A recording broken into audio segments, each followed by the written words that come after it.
El libro de los espíritus, Allan Kardec. Pregunta 59. Libro primero, Las causas primeras. Capítulo 3, Creación. Consideraciones y concordancias bíblicas referentes a la creación. Los pueblos se han formado ideas muy divergentes acerca de la creación según el grado de sus luces. La razón, apoyada en la ciencia, ha reconocido la inverosimilitud de algunas de esas teorías. La que ofrecen los espíritus, en cambio, confirma la opinión que los hombres más instruidos admiten desde hace mucho tiempo. La objeción que se puede hacer a esta teoría es que contradice el texto de los libros sagrados. Sin embargo, un examen serio permite reconocer que esa contradicción es más aparente que real y resulta de la interpretación dada a lo que a menudo tiene un sentido alegórico. La cuestión del primer hombre en la persona de Adán como único tronco de la humanidad no es la única sobre la cual las creencias religiosas han tenido que modificarse.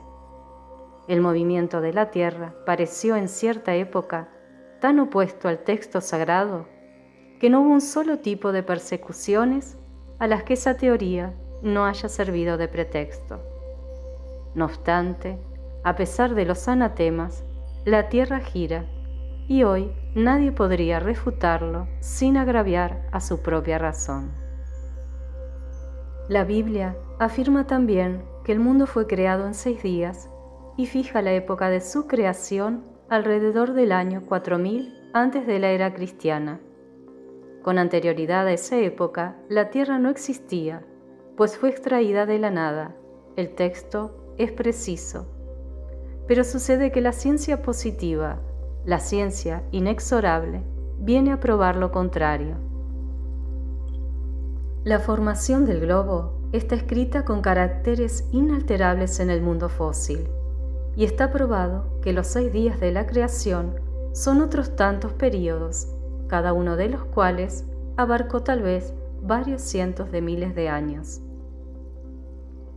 No se trata de un sistema, una doctrina o una opinión aislada, sino de un hecho tan constante como el del movimiento de la Tierra y que la teología no puede rehusarse a admitir, pues constituye la prueba evidente del error en el que se puede caer si se toman al pie de la letra las expresiones de un lenguaje que suele ser figurado.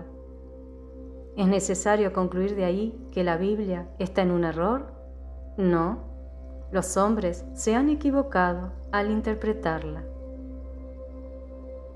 Al explorar los archivos de la Tierra, la ciencia descubrió el orden en que los diferentes seres vivos aparecieron en su superficie, y ese orden concuerda con el indicado en el Génesis, con la diferencia de que en vez de haber salido milagrosamente de las manos de Dios en algunas horas, esta obra se realizó siempre por su voluntad, pero de acuerdo con la ley de las fuerzas de la naturaleza en algunos millones de años.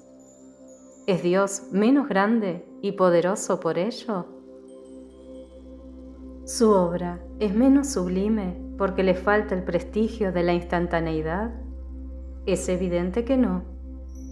Sería preciso formarse una idea muy mezquina de la divinidad para no reconocer su omnipotencia en las leyes eternas que ha establecido para regir los mundos. Lejos de menoscabar la obra divina, la ciencia nos la muestra con un aspecto más grandioso y más conforme a las nociones que tenemos del poder y la majestad de Dios, incluso porque se ha realizado sin derogar las leyes de la naturaleza. La ciencia, de acuerdo en esto con Moisés, ubica al hombre en último término en el orden de la creación de los seres vivos. No obstante, Moisés fija el diluvio universal en el año 1654 de la creación del mundo, mientras que la geología nos demuestra que el gran cataclismo se produjo antes de la aparición del hombre, puesto que hasta el día de hoy no se encontraron las capas primitivas ningún rastro de su presencia, ni de la de los animales de su misma categoría desde el punto de vista físico. Sin embargo, nada prueba que esa presencia sea imposible. Muchos descubrimientos ya han planteado algunas dudas al respecto. Puede ser, pues, que de un momento a otro se adquiera la certeza material de que la raza humana es anterior al gran cataclismo, y entonces se reconocerá que en este punto, como en otros, el texto bíblico es figurado. La cuestión es saber si el cataclismo geológico es el mismo que el de Noé.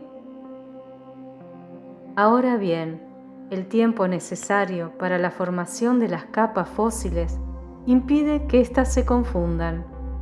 Por eso, cuando se encuentren rastros de la existencia del hombre antes de la gran catástrofe, quedará probado que Adán no fue el primer hombre, o que su creación se pierde en la noche de los tiempos. Contra la evidencia no hay razonamiento posible. Será necesario aceptar este hecho, así como fueron aceptados el movimiento de la Tierra y los 6 períodos de la creación. Por cierto, la existencia del hombre antes del diluvio geológico es aún hipotética, pero aquí hay algo que lo es menos. Si se admite que el hombre surgió por primera vez en la Tierra 4000 años antes de Cristo, y si 1650 años más tarde toda la raza humana fue destruida, con excepción de una sola familia, resulta de ahí que el poblamiento de la Tierra comenzó recién en la época de Noé, es decir, 2350 años antes de nuestra era. Ahora bien, cuando los hebreos emigraron a Egipto en el siglo XVIII a.C., encontraron ese país muy poblado y bastante adelantado en civilización. La historia prueba que en esa época la India y otras regiones también eran florecientes, incluso sin tener en cuenta la cronología de otros pueblos, que se remonta a una época mucho más lejana. Habría sido preciso, pues, que desde el siglo XXIV hasta el XVIII, es decir, en un espacio de 600 años, no solo la posteridad de un único hombre hubiera poblado las inmensas regiones entonces conocidas, suponiendo que las otras no lo estuvieran, sino que en ese corto intervalo la especie humana se hubiera elevado desde la ignorancia absoluta del estado primitivo hasta el más alto grado de desarrollo intelectual, lo que contradice todas las leyes antropológicas. La diversidad de razas viene también en apoyo de esta opinión.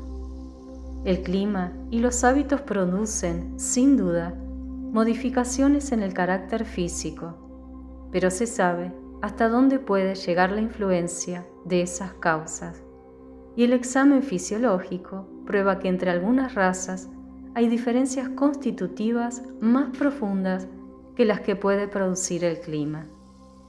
El cruzamiento de las razas produce los tipos intermedios, tiende a borrar los caracteres extremos, pero no los produce, solo crea variedades. Ahora bien, para que tuviese lugar un cruzamiento de razas, habría sido preciso que hubiese razas distintas. En ese caso, ¿cómo se explica su existencia si se les asigna un tronco común y sobre todo tan cercano? Es posible admitir que en unos pocos siglos algunos descendientes de Noé hayan podido transformarse hasta el punto de producir la raza etíope, por ejemplo.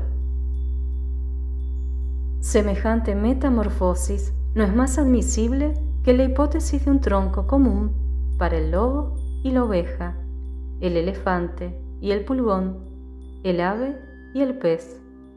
Una vez más, nada puede prevalecer contra la evidencia de los hechos.